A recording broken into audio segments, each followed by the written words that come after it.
And this through a tweet from the President of the United States just recently saying that he stands behind the people of Iran as they try to take back their corrupt government and that they will see a response from the United States at an appropriate time. Meanwhile, at the United Nations, Ambassador Nikki Haley says the United Nations must speak out because the people of Iran, she says, are crying for their freedom. And she's calling for an emergency session of the United Nations Security Council and Human Rights Council. It takes great bravery for the Iranian people to use the power of their voice against their government, especially when their government has a long history of murdering its own people who dare to speak the truth. So we applaud the tremendous courage of the Iranian people.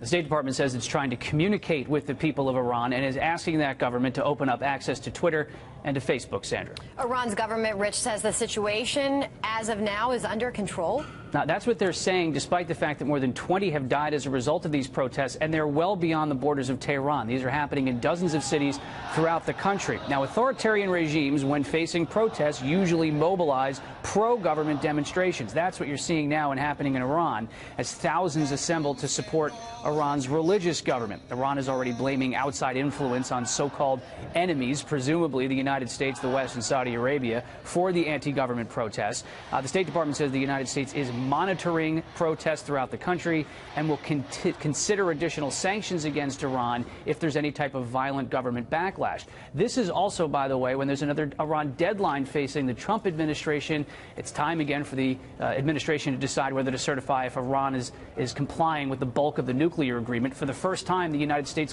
said that it was not complying with the bulk of the deal. That was back in October, as the administration, though, is still continuing nuclear-related sanctions or lifting those sanctions against Iran, keeping the U.S. in that deal. Another deadline to watch. All right, Rich Edson, thank you.